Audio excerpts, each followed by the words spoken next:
1월 15일 새벽 예배를 시작하겠습니다. 사도신경으로 우리의 신앙을 고백하시겠습니다. 나는 전능하신 아버지 하나님, 천지의 창조주를 믿습니다. 나는 그의 유일하신 아들, 우리 주 예수 그리스도를 믿습니다. 그는 성령으로 잉태되어 동정녀 마리아에게서 나시고 본디오 빌라도에게 고난을 받아 십자가에 못 박혀 죽으시고 장사된 지 사흘 만에 죽은 자 가운데서 다시 살아나셨으며 하늘에 오르시어 전능하신 아버지 하나님 우편에 앉아 계시다가 거기로부터 살아있는 자와 죽은 자를 심판하러 오십니다. 나는 성령을 믿으며 거룩한 공교회와 성도의 교제와 죄를 용서받는 것과 몸의 부활과 영생을 믿습니다. 아멘. 다 함께 찬송가 393장 찬송하시겠습니다.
오늘 우리 공동체의 말씀 묵상 본문은 요한일서 1장 2장입니다. 그중 1장 10절까지 봉독하고 말씀을 나누도록 하겠습니다. 태초부터 있는 생명의 말씀에 관하여는 우리가 들은 바요 눈으로 본 바요 자세히 보고 우리의 손으로 만진 바라. 이 생명이 나타나신 바 된지라. 이 영원한 생명을 우리가 보았고 증언하여 너희에게 전하노니 이는 아버지와 함께 계시다가 우리에게 나타내신 바 된 이시니라. 우리가 보고 들은 바를 너희에게도 전함은 너희로 우리와 사귐이 있게 하려 함이니 우리의 사귐은 아버지와 그의 아들 예수 그리스도와 더불어 누림이라. 우리가 이것을 쓰면 우리에게 기쁨이 충만하게 하려 함이라. 우리가 그에게서 듣고 너희에게 전하는 소식은 이것이니 곧 하나님은 빛이시라 그에게는 어둠이 조금도 없으시다는 것이니라.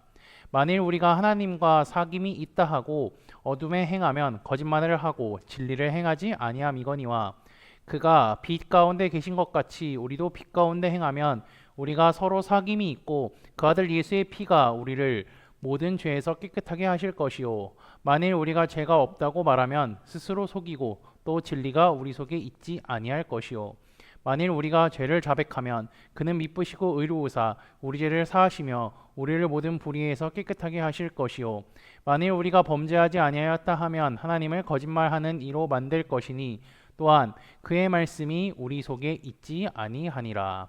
아멘. 성경 읽기표에 따라서 오늘과 내일은요 요한일서 말씀을 살펴보도록 하겠습니다.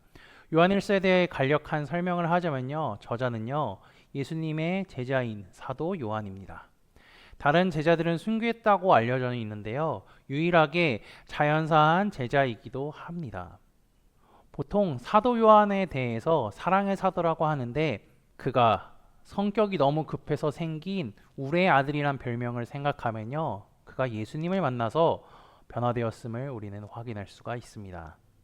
요한일서의 주제는 세상을 이기는 믿음입니다. 그래서 요한일서의 내용을 살펴보면요 올바른 믿음이 무엇인지 정리하고 우리는 생각할 수 있을 것입니다. 그리고 요한일서와 이서는 이단 사상에 대해 대처하기 위해서 쓰여진 성경이기도 합니다. 당시에는 예수님과 그리스도를 분리하고 영과 육이 다르고 이 세상과 저 세상은 다르다고 그리고 인간과 신은 전혀 다른 존재라고 생각하는 영지주의가 유행하고 있었습니다. 이들은 빛의 세계로 들어가는 것을 구원이라고 했는데요. 그리고 이 신비스러운 지식을 소유할 때에만 빛의 세계로 들어갈 수 있기 때문에 신비로운 지식에 대한 깨달음이 매우 중요하다고 주장했습니다. 이들은 예수님이 그리스도시고 우리와 똑같은 인간의 몸으로 오셨다는 것을 부정합니다. 우리는 이제 이거에 대해서 요한일서의 첫 장을 피면요 예수님이 어떤 분인지 다시 한번 확인할 수가 있죠. 태초부터 있는 생명의 말씀에 관하여는 우리가 들은 바요 눈으로 본 바요 자세히 보고 우리의 손으로 만진 바라. 여기 보면요 태초 생명 말씀에 대해 나오는데요 어디서 좀 비슷하게 본 말씀이지 않나요? 이는 요한복음 1장 1절에서 4절까지와 비슷합니다. 그리고 그 다음 이제 요한일서 1장 2절 말씀을 보면요 이 생명이 나타나신 바 된지라 이 영원한 생명을 우리가 보았고 증언하여 너희에게 전하노니 이는 아버지와 함께 계시다가 우리에게 나타내신 바 된 이시니라. 이 생명이 나타났고 이것을 우리가 보고 증언하여 너희에게 전한다라고 하죠. 바로 예수님에 대한 설명입니다. 이것을 전하는 이유는 사귐이 있게 하여서 즉 하나님과 예수 그리스도와 사귀어서 누리게 하기 위함입니다. 게다가 요한은요 예수님을 전하는 자신을 통하여서 기쁨이 충만하겠다고 얘기를 하죠. 예수님을 믿어서 하나님의 자녀가 된 자들은요 하나님으로 인하여서 예수님으로 인하여서 기뻐할 수밖에 없습니다. 바울은 빌립보서 4장 4절에서 주 안에서 항상 기뻐하라고 얘기하죠. 바울이 이렇게 말한 이유는요 주님께서 우리의 생명을 구원하시고 십자가에 달려 돌아가셔서 죄를 처리해 주셨을 뿐 아니라 자녀 삼아 주셨기 때문입니다. 주님으로 인해 주님을 전함으로 인해 복음을 전함으로 인해 하나님께서 주시는 기쁨을 누리는 우리 코너스톤 믿음의 형제자매들이 되시기를 주님의 이름으로 축복합니다. 그리고 본문 5절과 6절은요 하나님은 빛이시라는 사실과 하나님을 믿는 성도들이 어떻게 살아야 하는지 단편적으로 설명해주고 있습니다. 그리고 하나님을 믿는다고 하고 하나님과 사귐이 있다고 하면요 어둠에 행하지 말아야 한다고 하죠. 즉 죄악에 빠지지 말아야 한다는 것입니다. 그리고 빛 가운데 사는 사람은 그러면 어떠한 사람인지 요한일서 이제 뒷장 넘어오실까요? 2장 10절을 보면요 설명하고 있는데요. 그의 형제를 사랑하는 자는 빛 가운데 거하여 빛 대신 하나님을 믿고 교제하고 빛 대신 하나님과 동행한다고 하면요, 어둠 가운데 거할 수 없을 뿐더러 형제를 사랑하는 사람입니다. 우리가 구원받아 하나님의 자녀가 되었다면 하나님의 통치 아래 거할 뿐 아니라 형제를 사랑하는 모습을 통하여서 그 사랑이 보여질 수밖에 없습니다. 그리고 요한은 하나님을 믿는 자들이 혹여 죄를 짓는다고 하면요, 어떻게 해야 하는지 본문 9절과 10절을 통해서 잘 설명하고 있죠. 이거를 한마디로 정리하면 자백, 회개하라는 겁니다. 그렇게 되면요, 하나님은 심판의 하나님이시기도 하면서 동시에 사랑의 하나님이시기 때문에 무조건적으로 죄를 지었다고 해서 심판을 주시는 분이 아니라 우리에게 끊임없이 회개할 기회를 주신다는 분이라는 것을 우리는 말씀을 통해 확인할 수가 있습니다. 그렇기에 우리는 하나님을 좀 더 넓은 의미로 사랑의 하나님이라고 할 수가 있죠. 만약 하나님께서 이렇게 주시는 기회를 끊임없이 걷어차버리면요, 그때는 심판이 임할 것입니다. 그래서 내가 죄에 대해서 깨닫는 순간 그 즉시 회개해야 합니다. 요한일서 1장을 우리가 짧게 살펴봤는데요, 우리가 믿는 하나님이 어떤 분인지, 하나님을 믿는 자들은 어떻게 살아야 하는지, 하나님을 믿는다면서 죄를 지었으면 어떻게 해야 하는지 잘 설명하고 있습니다. 특히 하나님의 자녀가 어떻게 살아야 하는지, 이 부분은요, 우리가 매일 겪는 일이기도 합니다. 그 과정을 계속 겪다 보면요, 우리의 믿음은 더욱 성장해지고 더욱 커지게 될 것입니다. 하나님을 믿는다고 하면서 늘 넘어지고 쓰러지고 죄를 짓는 것은 바로 인간입니다. 그게 나 자신입니다. 하나님께서는 그런 사람들이 하나님께 이야기하기를, 기도하기를, 회개하기를, 우리를 향해 항상 내밀고 계신 하나님의 손을 붙잡기를 원하고 계십니다. 그리고 늘 기다리시죠. 오늘도 우리를 향하여서 손을 내미시는 하나님을 굳게 붙잡고 승리하는 코너스톤 믿음의 형제자매들이 되시기를 주님의 이름으로 축복합니다. 다 함께 찬송가 430장 찬양하시겠습니다.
다 함께 기도하시겠습니다. 오늘 한 주도 하나님께 찬양과 경배로 시작하게 하시니 감사합니다. 우리의 인생 가운데 함께 하시는 하나님을 기억하며 나를 사랑하시고 구원하신 주님께 감사와 경배를 드리는 삶을 살게 하옵소서. 지난주일 말씀을 기억하며 기도합니다. 승천하실 것을 말씀하신 주님, 말씀을 이루시기 위해 예루살렘으로 향하셨던 주님을 기억하게 하옵소서. 주께서 승천하셨을 것을 본 제자들이 주께서 다시 오실 것과 약속의 말씀이 이루어졌다는 것을 굳게 믿을 뿐더러 복음을 전하기 위해 목숨을 다한 것 같이 우리들도 다시 오실 주님을 바라보며 살아가게 하옵소서. 요한일서를 통해 하나님이 어떤 분인지, 믿는 자들은 어떻게 살아야 하는지 배웠습니다. 늘 넘어지고 쓰러지는 연약하고 추한 우리를 일으켜 주시기 위하여서 주께서 항상 손을 내밀고 계시니 그 손을 붙잡고 일어나 그리스도인으로서 당당하게 살아가는 우리가 되게 하옵소서. 예수 그리스도의 이름으로 기도합니다. 아멘. 이 시간 합심으로 기도할 제목들을 나눕니다. 먼저 성부, 성자, 성령 삼위 하나님을 묵상하며 경배하는 삶을 살도록 기도하시고 회개와 경건한 삶을 살도록 기도하시기 바랍니다. 지난주를 들었던 말씀을 기억하며 기도하시고 교회를 이끌어가시는 담임 목사님과 사역자들을 위해 기도해 주시기 바랍니다. 내일 진행되는 사사기 성경 공부와 목요일 여호수아 목회자 세미나를 위해 7월 마지막 주 금요일에 있는 한밤의 찬양 축제를 위해 소그룹 원들을 위해 각자 가지고 계신 기도의 제목들을 놓고 기도하시기를 바라며 오늘도 주 안에서 승리하십시오.